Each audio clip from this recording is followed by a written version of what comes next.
Сайн байцгаана уу та бүхэндээ энэ өдрийн мэндийг хүргэе. Цэкрум эхлэхэд бэлэн боллоо. Өнөөдрийн ярих хэрэг маань одоо Америкт болоод байгаа Техас мужийн Остин хотод байх Леди Бёрд нуурын цуврал аллага. Остин Хьюстон хотод болоод байгаа хэрэгч цагдаагийн газраас өгсөн албан ёсны мэдээлэлээр цуврал аллага биш гэж байгаа бол цагдаагаас бусад бараг бүх хүмүүс иргэд, мэрэгжилтнүүд цуврал аллага гэдэгт итгэж байгаа. Reddit, Facebook, TikTok-оор олон нийтийн анхаарлыг татсаар байгаа маань. Остинд байх Леди Бёрд нураас хүмүүсийн цогц 1-2-оор олдож эхэлсэн. Ингээд 2023-аас 25 он хүртэл яг энэ нураас адилхан нас барсан байдалтай хүмүүс олцсоор байгаа болохоор цуврал аллага гэсэн таамаг хүмүүсийн дунд маш хүчтэй гарч ирсэн.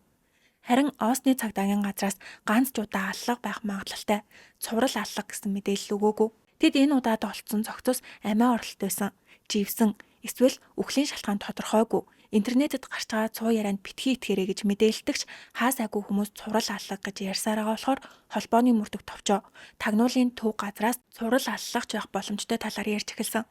Мэдээж цагдаагийн газар болон засгийн газрын хувьд ард иргэдэд тайван байлгаж аль болох айцгүй байх нь чухал. Дээрээс нь тодорхой нотлох баримт байхгүй.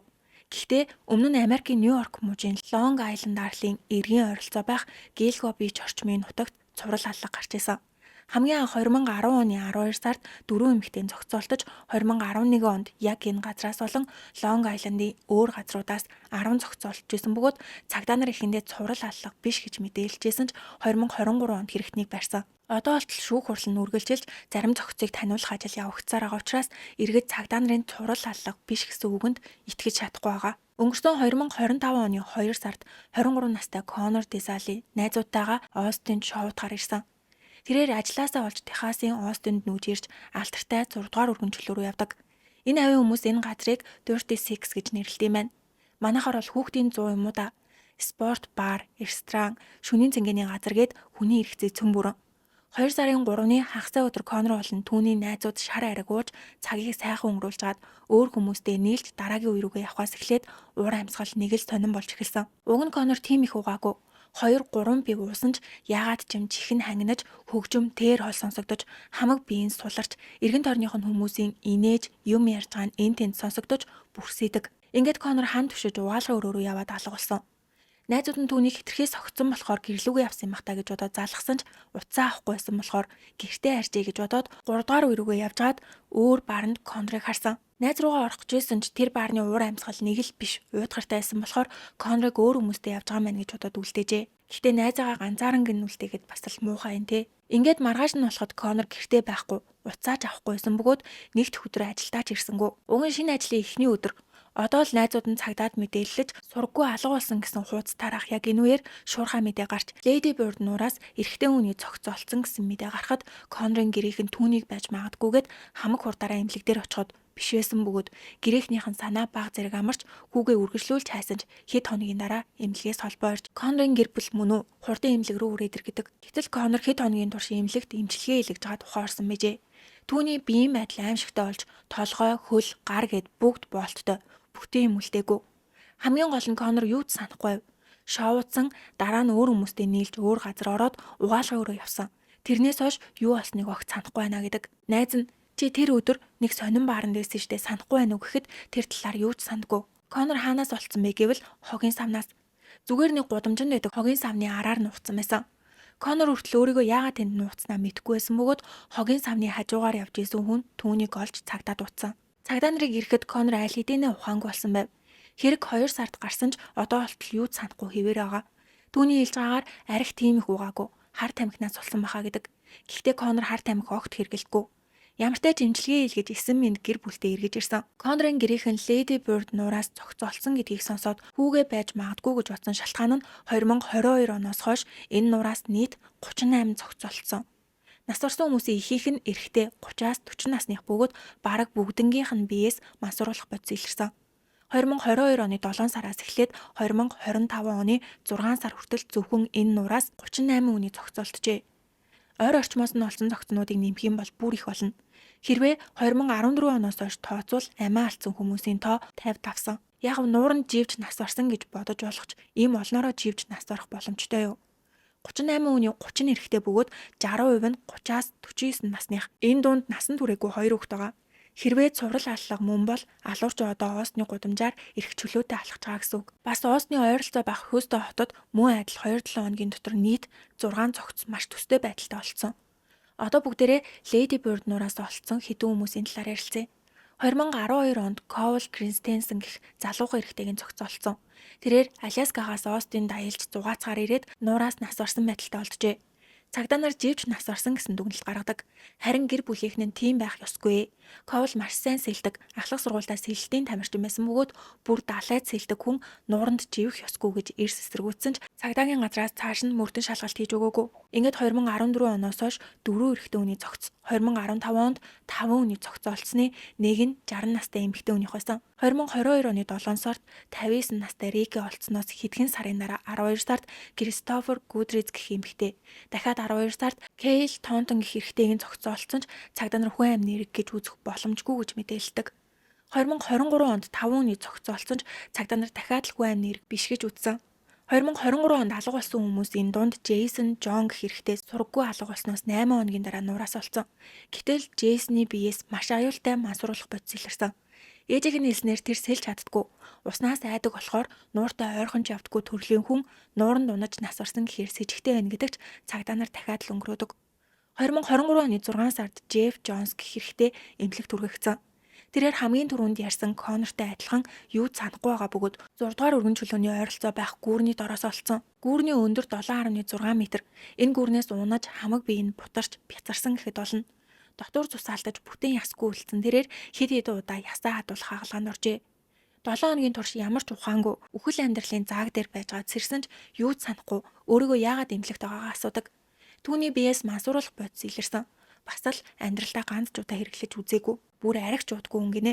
Дээрээс нь түүний унсан гүүрний хашлага нэлээд өндөр бөгөөд заавал давж гарчгаад доошо өсрөх ёстой. Яагаад өсөрснээ Джефф огт ойлгохгүй байгаа гэхээс гадна хэн нэг нь намайг өргөжгоод түлхсэн баха. Магадгүй Леди Бёрд нурын алуурчин байх гэдэг. 2023 оны 4 сард 33 настай Джонатан Хирн бас шоудгаар ирээд нураас олцсон. Түүний нүд хөхөрч үзүүндээ шарх авсан бөгөөд цуснаас нь алкогол, амфетамин, гидрокси холоор илэрсэн. Жон ADHD-тэй учраас иймэрхүү юмнууд илэрч болох ч гэсэн гидрокси холоор нь кокаин хэрэглэсэн үед л гардаг гинэ. Тийм болохоор гэрийнх нь хүн амны эрэг байж магадгүй с ิจ гтэй шалгаж өгөөч гэсэн хүсэл гаргасан ч цагдаа нар живж нас орсон гэдгийг хаасан. 2024 онд 5 хүний зохицолцсон бол 25 онд 2 хүний зохицолцсон. Хамгийн сүүлд 6 сарын 3-нд энийг гэхдээ цуврал алга гэж харахад хэцүү. Насанд хүрээгүй хүү завтай явж байгаа живж нас орсон. Мэдээж осол байсан тохиолдлууд байгаа. Арх угаад өсөрсөн, найзуудтайгаа явж байгаа живсэн, согтуу машин барьж гад машинтайгаа хамт нуур руу орж живсэн гэд ослууд байгаач 2022 оноос хойш гарсан үйл явдлууд хоорондоо нэлээд төстэй байсан. Нас орсон хүмүүсийн ихэнх нь шүн найзуудтайгаа уужгаад гинэт алга болдог. Хамгийн сүүлдээсэн газар нь 6 дугаар өргөн чөлөө, үгүй бол Рени Стрит. Энэ нь нуурын ойролцоохоос гадна цогцнууд ихэвчлэн маргааш нь юм уу хэдхэн хоногийн дараа Леди Бёрд нураас олддог. Харин цагдаа нар ихэнх хэргийг осол байсан гэж үзээд цааш нь шалгадаггүй. Биеэс нь мансууруулах бодис илэрсэн байхад тэрийг шалгалгүй шууд осол гэхийг харсан нас орсон хүмүүсийн ар гэрийнхэн нэлээд эсэргүүцдэг. Яг осол байсан гэдгийг хүлээн зөвшөөрсөн хүмүүс ч байгаа л да. Тэгвэл Леди Бёрд гэж ямар газар болоод яагаад ийм олон хүмүүс нас орсон байдалтай эндээс гарч ирээд байгаа талаар ярилцъя. Уг нь ийм урт гол байсан бол одоо нуур болсон. Өмнө нь Town Lake гэж нэрлэдэг байсан бөгөөд 1970-аад онд энэ аваар орон гэргүй хүмүүсийн тоо нэмэгдэж хар тамхины наймаачдаар дүүрч баг багаар аюултай газар болж хувирсан. Ялангуяа Dirty Six болон Reni Street гэдэг энэ газруудаар маш их хэрэг гардаг. Ер нь бол хүмүүс шөндөө зарим нь спортын тоглолт үзэж, зарим нь шоудчаад салхилахаар гарч ирэхэд хамгийн тохиромжтой газар нь Lady Bird нуур юм байна. Ингээд харахаар шууд нуур руу орж болохоор байгаа. Хүмүүс өөрсдөө зайв, каяк энтер авчираад чөлөө цагаа өнгөрүүлдэг. Асуудал нь энэ хавар хяналтын камер бараг л байдгүй байна. Хэрвээ энэ эргүүдийг нэг хүн хийсэн бол ямар хүн байж болох вэ гэдэг дээр хүмүүс магадгүй залуухан ижил хүстэн 30-аас 50 насны эрчүүдтэй ойртож айрах уужгаад уух юм руу масууруулах бодис хийж нуурлаа аваачиж живүүлдэг байхаа гэцгээдэг. Яагаад гэвэл хүмүүсийн зохицыг олоход алга болсон зүйл байхгүйгаас гадна зодуулсан уулмөр байдгүй. 2023 онд Reddit дээр би нуурын ойролцоо байдаг Рени гудамжинд цагийн ажил хийдгээ. Над дээр нэг үйлчлүүлэгч ирээд би тэр хүмүүсийг алсан. Яагаад гэвэл би гейүүдэд дурггүй гэж хэлсэн. 40 гаруй насны булчинлаг, цагаан арьстай, шаргал хүстэй 177 см орчим өндөртэй гэж бичсэн байв. Иймэрхүү цуврал алуурчид өөрийгөө хийсэн эргийг юу ч олоогүй юм шиг ярих тохиолдлууд их байдаг гинэ. Тийм болохоор зарим хүмүүс хурдан цагдаад мэдээлэл гэдэг бол зарим нь цагдаа нарт битгий мэдэгдээ. Тэд хэрэгүүдэд хойрог ханддгаараа нөгөө нэг барьж аваад шаалгахчгүй шууд с сэжигтнэр татна гэцгээдэг. Одоо тэр пост нь устгагдсан бөгөөд Оосны цагдаагийн газраас ийм мэдээлэл ирсэн гэж огт зарлаагүй. Харин ямар ч цуврал аллах байхгүй. Энэ дүүрэг 100 цэнгэлийн газраар дүүрэн. Дээрээс нь их сургуулиуд ихтэй олон оюутан залуучууд уулзаж, ууж идэж, мансууруулах бодис хэрэглээд харих замдаа нуурлан унсан гэдэг. Мэдээж боломжгүй биш ч хит олон давтамжтай байгаа учраас с сэжигтэй хэвээр байна. Оосны цагдаагийн газраас цуврал аллах гэсэн мэдээлэл байгаач үүний нотлох баримт үндэслэл мөрдөн шалгалтын үеэр одоо хүртэл олдоогүй. Нас орсон хүмүүсийн нөхцөл байдал, байршлууд бүгдээрээ өөр бөгөөд мөрдөн шалгалтын ажил үргэлжилсэн хэвээрээ байгаа гэж Остин цагдаагийн газрын дарга Джефф Гринволт мэдээлсэн. Ядж байгаад усан дотор ДНХ бүрэн устгагдах боломжтой байдаг гинэ. Одоо цагдаа нар нуурын эргэн тойронд аврах багуудыг нэмж хүмүүс живэх, осол гарах үед авруулахаар бэлдэж байгаа. Гэхдээ 2022 оноос хойш тасралтгүй ийм хэрэг гарсаар хахад хяналтын камер одоо хүртэл бараг байхгүйтэй адилхан хэвээрээ байгаа гинэ. Трейси Волтер гэх эмэгтэй холбооны мөрдөх товчоо болон тагнуулын төв газрын төлөөлөгч байсан тэрээр ийм зүйл байнга давтагдж байгааг харуул санамсаргүй осол биш. Нас барсан хүмүүсийг цогтоод эсвэл мансууруулах бодис хэрэглээд живсэн гэдэгт итгэх хэцүү гэдэг. Тэгвэл цагдаа нар зохих ёсоор хэрэгүүдийг шалгасан уу? Хэрэгүүдээр мэдэгдэл хийхдээ цагдаа нар заримдаа цогцолсны маргааш үгүй бол хэд хоногийн дараа хийхээс гадна өмнөх өдрөнд толгойдоо мохоо цүлээр зохиулсан гэж зарлчаад тэрний маргааш нь мэдэгдлээ өөрчилж буугаар буутсан болгодог. Дүгнэлт гараагүй бол мэдэгдэл хийхгүй байж болох ч үр дүн хэтэрхий яаран заралдаг бөгөөд нэмээд үхлийн шалтгаан тодорхойгүй гэсэн хэрэгүүд их байдаг. Трейси хэлэхдээ цуврал аллах биш байгаасай. Гэхдээ цагдаа нар холбооны мөрдөх товчооны тусламжийг аваасай гэж хүсэж байна. Хэрвээ цуврал аллах мөн бол алуурчин байршлаас олж гэмт хэрэгээ үйлдэж явах магадлал өндөр гэдэг. Оосноос машинаар 2 цаг хагасын зайд байх Хьюстон хотын Буффало Баюу гэх голоосчоос цогцнууд гарч ирсээр байгаа гинэ. 2025 оны 9 сарын 15-наас 20-ны хооронд нийт 5 цогцолцсон. Эдгээрийн 4 нь 20-оос 55 насны эрэгтэй.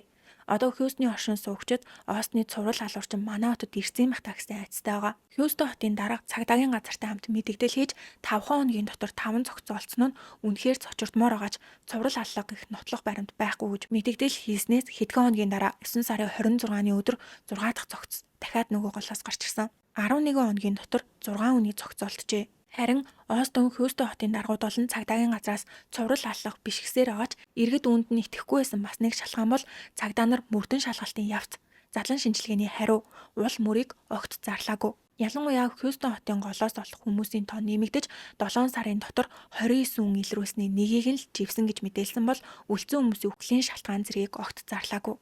Одоо нас барсан хүмүүсийн тоо нэмэгдэх тусам хүмүүсийн эргэлзээ нэмэгцээр байгаа. Нэг талаараа цагдаа нар нууцаар маш гүнзгий шалгаж цаанаа холбооны мөрдөх товчооноос тусламж авч байгаа. Түрүүнд ярьсан Гэлкович дээрх цуврал аллахын хэргийг холбооны мөрдөх товчоо шалгаж байхдаа нууцаар хэвлэл мэдээллийнхэн ард иргэдэд мэдэгдэхгүй хийжсэн гинэ. Тийм болохоор нууцаар шалгаж явах магадлал өндөр гэж үздэг байгаа мэн. Өнөөдрийн бичлэг маань энэ үрээд дуслаа таалагдсан бол суугтаа лайк болон subscribe дарахаа бити мартаарай. Миний инстаграмыг дагахаа мартугаа дараагийн бичлэгээрээ уулзтлаа. Түр баяртай.